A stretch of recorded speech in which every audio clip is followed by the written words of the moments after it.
This episode I want to address using the subcontractor management packages for getting control of job site quality. Construction contracts define your business relationships.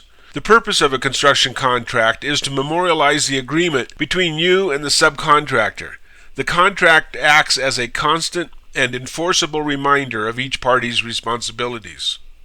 Building a house for someone is a significant responsibility. The amount of work that has to be planned, organized, and accomplished is daunting. The number of things that can go wrong as you are building a house is frightening. To stay on top of the process, you must have a system. And the more comprehensive that system is, the smoother the project will run.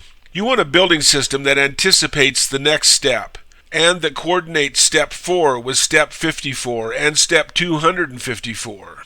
You want a building system that transfers your quality requirements throughout your subcontractor network. If you set it up correctly and are disciplined in the application, the following construction contract process will accomplish this goal. I recommend a series of 4 types of documents to be used in this process. They are terms and conditions, scope of work, work order, and inspection reports. And these documents work together to ensure that your subcontractors perform to specified levels to provide the high-quality product that will enhance your business reputation. Let's talk about each of those documents. The terms and conditions. The first document in the construction contract process is the terms and conditions. The purpose of this document is to state, in a very general sense, how the work on your job site will be accomplished, what subcontractor behavior is acceptable or not acceptable, expected subcontractor performance levels, subcontractor responsibilities regarding its employees and safety practices, subcontractor insurance requirements, and other general information. This document tells the subcontractor, if you want to be a member of my team, this is how you will conduct yourself. The second document is scope of work. The scope of work should begin with a statement of the specific objective of the work that is to be done. In addition to elaborating upon the terms and conditions, it should reference any other documents in the process package relating to the work, including the terms of condition, purchase orders, and inspection reports, and how these documents relate to the scope of work.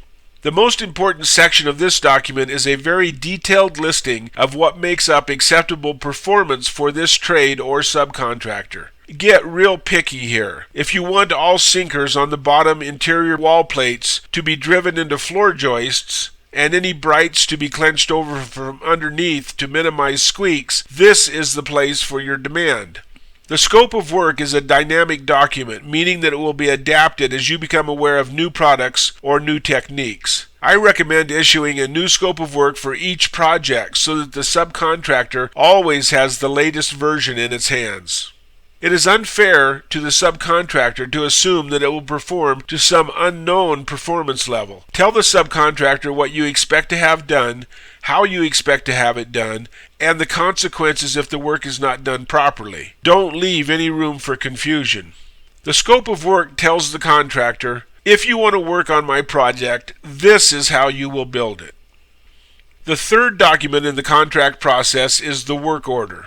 This is the contract detailing the money portion of your subcontractor relationship. Be sure to reference the other parts of the package, the terms and conditions, scopes of work, and inspection reports. I generally reference the written proposal by the subcontractor and note that its proposal is subject to the appropriate scope of work and inspection report. This document can be turned in as an invoice when the phase is completed and contains the appropriate lien release information to protect you and your buyer.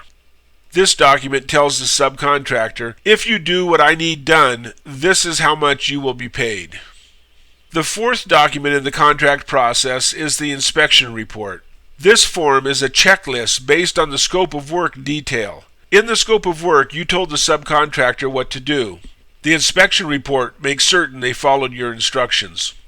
In some cases, for example, excavation, HVAC, plumbing, electrical, and others, you will have multiple inspection reports to cover push-out, backfill, final grade, or rough and finish. The scope of work covers the entire accountability of the phase, and the inspection report breaks up the phase based on when the task needs to be completed. Always have a pre-work inspection with the subcontractor. This step removes any question about who broke the window, or if the safety measures are in place, or whether the project was ready for the subcontractor to start work, or who scratched the bathtub. The final inspection is conducted when the subcontractor reports that the work is completed. This walkthrough must be conducted at the end of each phase, as it verifies that all the work in the current phase is complete and that the project is ready for the next phase to begin. I like to have both the subcontractor just finishing the phase and the subcontractor just getting ready to start the phase on the site at the same time. If there is a problem, we can work it out right there. Always have a post-work inspection. This final step demonstrates that you are serious about the checklist and having the job done the way you want it done.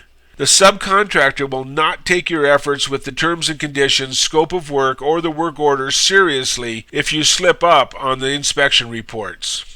This document tells the subcontractor, if you have done it the way I want it done, I'll pay you.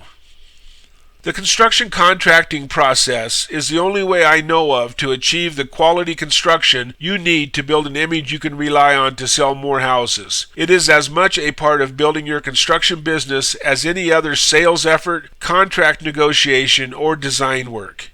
It is also a blessing to have all the paperwork at hand if you need it for legal proceedings. You can demonstrate that reviews and walkthroughs were conducted following each work phase. You can prove that someone from your organization was invested in the project at all times. It is the difference between allowing your business to control you and you controlling your business, and it can be the difference between failure and success. Here's a shortcut to producing these important documents. Every month, on our website, we will be showcasing a downloadable series for a specific trade. Each series will stay up for the month and will then be removed to be replaced by another. We are giving these documents to you because it is so important to your business to begin controlling the work quality and job costs on your project, and this series of documents provides a way to do that. Now, it is entirely possible for you to create any of these construction documents from scratch, but it is a lot of work. My file consists of 1 terms and conditions, 25 scopes of work, 27 work orders, and 41 inspection reports. If you would like to download a sample of the package or see how the pieces work together, you can do so by going to the page on which this podcast is posted and clicking on the links. You will get the general idea of what the pieces look like in my file and can use them as templates for your efforts. Or, here's an even shorter cut. You can purchase portions of the construction contract package or the entire package ready to go. You can order the terms and conditions at no charge, the complete scope of work for $50, the complete work order file for $30, and all the inspection reports for $50. Or the entire construction contract package can be ordered for $100. The files are in Word and Excel, so they can be amended and updated easily, and they load very easily too. When you purchase the entire package, we will also provide a dashboard for easy access so you have minimal input necessary to produce the documents. Just click on the PayPal button on the page where this podcast is posted, complete the order process, and we'll send the requested package to the email account you specify. Disclaimer. This discussion is presented as a matter of business management.